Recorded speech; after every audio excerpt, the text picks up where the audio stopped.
Hey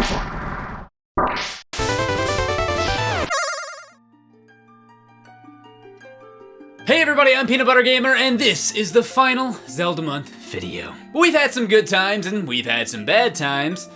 Mostly bad times, and it's sad that it's coming to an end, but thus is life. I did a few silly videos this year, but I wanted to make sure we had some real Zelda love and discussion in Zelda month, and what better game to talk about than the game that inspired me to start Zelda month in the first place all the way back in 2011, Skyward Sword.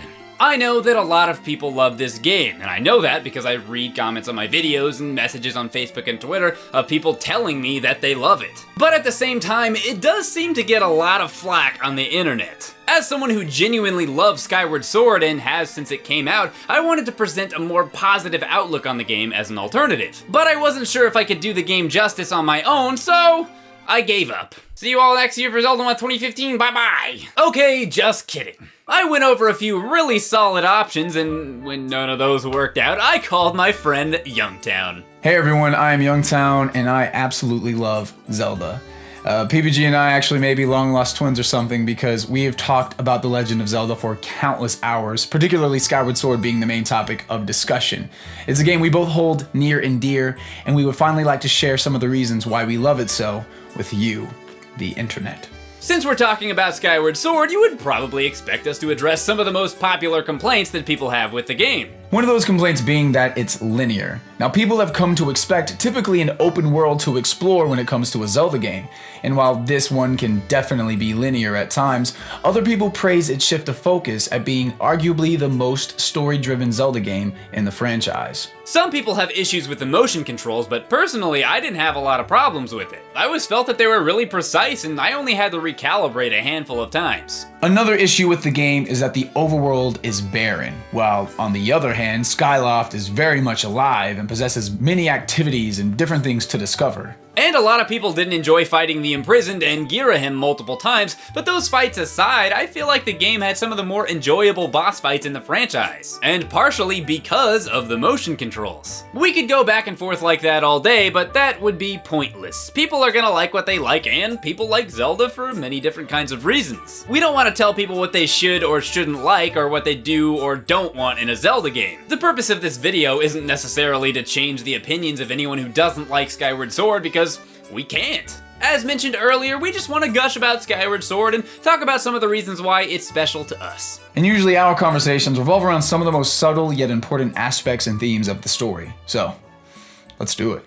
To start off, we wanted to address a somewhat controversial subject, Link's companion and guide, Fi. Isn't it pronounced Fi? Shut up, Yungtown. And by shut up, Yungtown, I mean please talk about Fi, Yungtown. Okay, yeah, it's strange. I would have never guessed that Fi would be associated with being annoying or that character that would detract from the overall experience. I've always liked her and felt that her connection with Link is one of the most essential relationships in understanding his role as the goddess's chosen hero. Fi's character comes at a very vital moment in the game. She's the first voice you hear after Zelda is knocked out of the sky. And after a brief but somber conversation with Kaepora, Zelda's father, Link is left alone with nothing but his thoughts after having his best friend snatched away from him in a split second. Right at the moment you feel the most lost and unsure of what to do or what's coming next is when Fi, Link's guide, shows up. And it's this entire sequence following Fi to the goddess statue that really hooked me on the whole game. Fi is the spirit of the Master Sword, and her sole purpose is to accompany the hero on his journey. At first, she isn't really anything other than a guide, telling you where to go, but she eventually cements herself as a main character that's essential to the story and develops into more than just an assistant. As the game progresses, Link grows to care for Fi, and Fi learns from him the essence of the human spirit. She evolves from this sort of majestic yet robotic and seemingly lifeless character into your friend. And you're genuinely sad when she has to leave, especially after her touching and heartbreaking goodbye. When I first awoke and began this task, I perceived it as merely serving my function as a servant to her grace. However, I have come to consider the information corresponding to our time together among the most precious data I have on record. Though it's not really goodbye. Since Fi resides in the Master Sword, she'll always accompany the hero in his many incarnations. And that's something I found to be very heartwarming. Not only is this moment touching in terms of Skyward Sword alone, it also adds a whole new dimension to the already existing Zelda games we know and love. There are a lot of things that are unique about Zelda and Link's relationship in Skyward Sword, the first being their friendship. It is unique in this installment, seeing that they are not just friends, but close childhood friends. Gapura says early in the game, "But you've known him since you were both very little. You should know better than to fret about him." This is something that hasn't been done in any other Zelda game except for Minish Cap. But Skyward Sword is the only game where the both of them have an average social status. In this installment, Zelda is not a princess. The royal family hasn't even been established yet. It's made very clear just how good of friends Link and Zelda really are. It's a very big point of emphasis, especially early in the game. Zelda is not just friendly to Link. She criticizes his lack of effort in preparing for the wing ceremony, and just generally pushes him to reach his full potential, even when they were just regular citizens of Skyloft with trivial everyday problems. She even literally pushes him. Which is something that Link desperately needs. Despite being the naturally gifted hero, he's very spacey. He literally has his head in the clouds. As Zelda puts it, recently Link hasn't been practicing much at all for the ceremony, and even when he's out riding his loft wing, he's just lazily gliding around, probably daydreaming. But Link and Zelda aren't only childhood friends. For the first time, there's an obvious romantic interest between them as well. Gapura even points out Zelda's past jealousy of Link and his Loftwing's connection. "And judging by how jealous you were that day, I'd say the friendship he shared with his bird didn't go unnoticed by you, my dear." Unlike other installments in the franchise, the song that accompanies their first in-game conversation is not Zelda's lullaby. It's actually a theme titled Romance.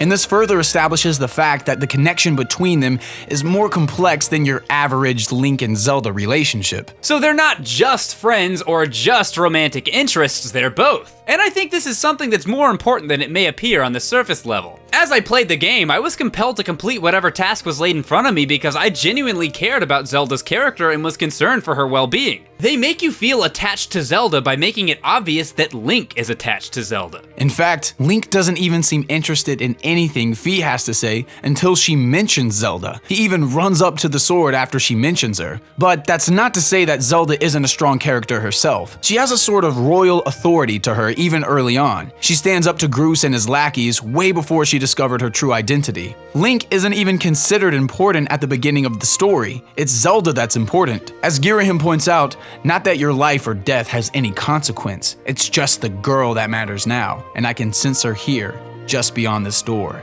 In the end, Link and Zelda's relationship is the driving force of the entire narrative, and even though they're apart for much of their journey, Link always carries Zelda's sailcloth and goddess harp, which are essential items throughout the game.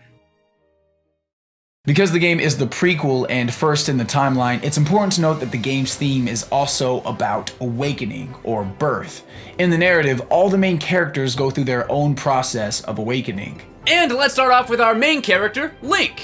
Of course, there's his transition between a normal everyday guy to the goddess's chosen hero, but the game also gives multiple literal examples of Link going through or needing to go through awakening. For example, Groose yelling at Link early in the game, "Would you wake up, straighten up, and grow a backbone already?" Skyward Sword starts off as many Zelda games do, with Link having a prophetic nightmare. A mysterious voice, which turns out to be Fi, appears and tells Link, "The time has come for you to awaken." While this may come off as insignificant at first, it serves a more meaningful purpose by establishing the theme of the game. Fi isn't just simply trying to wake up Link from his dream, because she repeats the phrase a second time, telling him once again to awaken. And who better to wake him from his sleep than Zelda? She sends him a letter via Loftwing, and both in the letter as well as multiple times throughout the game, she refers to him as Sleepyhead. Link having to awaken his inner hero is also mentioned by Zelda. She tells him towards the end of the game, but spirit alone wasn't enough. You had to overcome many trials and awaken the hero within yourself so that you could wield that supreme power. The theme of awakening also plays a part in Zelda's role as the goddess. As the spirit maiden, she must travel to each goddess statue in order to purify her body and remember her past life as the goddess Hylia. While this process is important, in similar fashion to Link, her awakening has a dual meaning in the narrative. She also needs to be awoken from an actual sleep. In order to secure the seal that imprisons Demise, Zelda must enter into a sleep with no end unless Link can locate the Triforce and use its power to defeat Demise. That and that alone can save Zelda from her deep sleep. When Demise is finally gone, there will be no more need for the seal that binds him, and I'll be able to wake up. So I'm going to ask you a favor, Sleepyhead. Ever since we were kids, I'd always be the one to wake you up when you slept in. But this time, when all of this is over, will you come to wake me up? On the other hand, Demise, the ultimate antagonist, goes through his own awakening, both in the obvious sense, with Girahim attempting to awaken him throughout the game, as well as in the form of the imprisoned boss fight in which he repeatedly breaks free or awakens from his seal. Once he's finally defeated, Impa says that his spirit must not reawaken. He must never be allowed to threaten the world again. Even Groose, a supporting character, goes through a process of awakening. In fact, he changes more drastically than any other character in the game. In the beginning, he has greater aspiration than Link. He wants everything Link has and ends up having, yet Link, somewhat lazy and airheaded, is the one who holds Zelda's affection, and ends up being the chosen hero that Groose feels he should be. But once he grows as a character, he finally understands and accepts his role, which allows him to not only help Link defeat the imprisoned and protect the sealed grounds, but also indirectly and directly save Zelda. He's even a visibly more happy person because of it. Groose is such an interesting character in his own right that we could probably make a whole video just about him. But we're not. As mentioned before, Yungtown and I have talked a lot about Zelda and Skyward Sword specifically, and we just kind of wanted to give you guys a little summary of our conversations about the game. So hopefully we did our conversations justice, and hopefully we managed to shed some light on some of the details of the game and its story that you hadn't thought of before. Yungtown. Skyward Sword is definitely a tough subject to tackle because of how criticized it is, which is why we wanted to offer a much more positive outlook and explained why we considered it to be special. Well, thanks for having me on, PBG. Until next time. So that wraps up Zelda Month for 2014. Hopefully you guys all enjoyed it, and I'm sure I'll be back next year for another Zelda Month. And until then, I'll have lots of non-Zelda related content as usual, so hopefully you look forward to that. Bye-bye! Hey everybody, thanks for watching this video. If you want to check out Yungtown, and I suggest you do, then click this link right here. It'll take you to one of his videos about Wind Waker, I'm pretty sure it is. Yeah, Wind Waker. I'll just do that one. He's also got some raps and other goofy stuff on his channel, so check it out. If you enjoyed this video, then why not share it around like what? It's like 5 in the morning right now. I don't even know what I'm saying. Subscribe! Let me know what you think in the comments. I'm actually curious as to what you guys think about this video. It's a little different than anything I've ever done before, so maybe we do it again if you guys liked it. And I'm also curious what you guys think about Skyward Sword. I know it's a pretty polarizing subject, and I'm kind of looking forward to reading some of you guys' discussions. Of course, you can always follow me on Facebook and Twitter. And if you guys don't mind, I think I'm gonna go take a sleep. I was gonna say a nap, but it's gonna be like a straight up sleep. I'm just gonna go to sleep. I haven't even slept. Bye-bye! Yungtown. You have anything to say? Yungtown? This is kind of heavy.